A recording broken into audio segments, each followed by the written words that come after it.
Boss हे सगळं काय आहे? कोणी बघितलं तर? दार लावलंय मी, नको काळजी करूस. आणि आपण इथे मिशनसाठी आलोय, हो ना? मग काम सुरू करायला हवं. हां.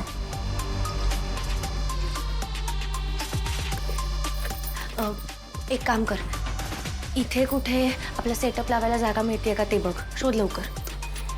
Okay boss.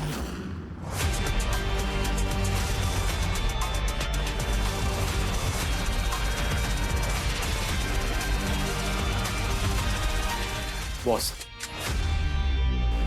कार्पेंट्री वर्कची गरज आहे. इथल्या बऱ्याच गोष्टी आपल्याला मुव्हेबल कराव्या लागतील. ठीक आहे, पण त्याआधी JPC मेडिकल स्कॅनचा डेटा कुठे ठेवलाय ते शोधायला लागेल. एक मार्ग आहे. कोणता?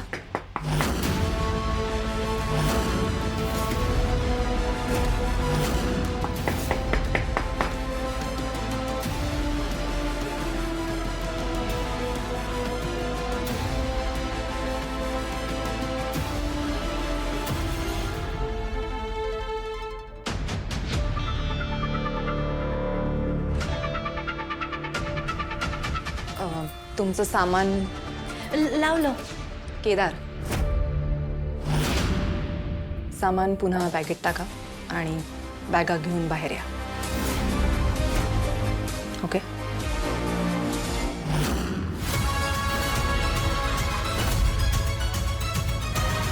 लवकर.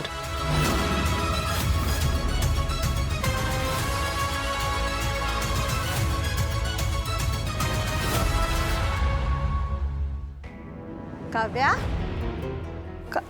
तुला म्हणून सांगते, जेव्हा मी केदूच्या बाईकवर फिरायला जायचे ना ग, तेव्हा त्याला घट्ट मिठी मारायचे.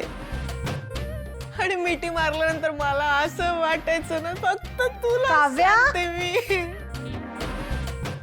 काय बरं नाही वाटत का? कुणाशी बोलतेस तू? कोणाशी बोलणार काय? आता हिच्याशिवाय कोण आहे माझ्या हक्काचं इथे? अगं म्हणून भिंतीशी बोलशील का? दीवार के भी कान होते हैं माँ. कमीत कमी ती तर आहे माझ्यासोबत बोलायला.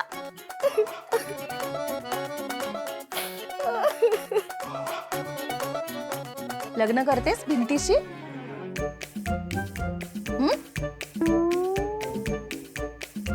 शक्य असतं तर केलं असतं. निदान ही भिंत माझ्यासोबत आयुष्यभर बोलणार तरी. आणि माझा विश्वासच बसलाय की असा मुलगा मला कधीच भेटणार नाही. काव्या, अगं काय बोलतेस तू? तुला मुलगा मिळेल तेव्हा मिळेल, ह्याचं उपाशी राहून काही होणार आहे का? चल खाऊन घे पटकन. डोक्यावर परिणाम झालाच आहे, पोटात नको व्हायला. चल भूक नाही आम्हाला. खाऊन घे चल. मला माहितीये तुला भूक सहन नाही होत बाळा. चल पटकन खा.